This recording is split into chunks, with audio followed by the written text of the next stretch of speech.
Hello guys, nabay nanguyab na ho ba? Biduol na ho nanguyab. Gigwapahan. Nangutan ako kung sa imong trabaho. Construction worker kuno sila. Oh, magpa-meet up. Manglipsi sa huwag mo sa wala ko pagwap. Nawa na mas make me magpagapas ako. Construction worker kuno.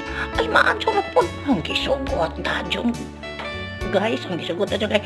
Og mapuhon, timing pag magtukod ako og balay. Libre ang akong labor kay na naman ko iya construction worker. Bitaw no. Dili na to kamahayan ang unsa ang mga profesyon sa atong sikataw. Kay kung wa mo construction worker, wa tay balay, wa tay mga building, disente nang katrabaho sus. Amarding man patching mga anak.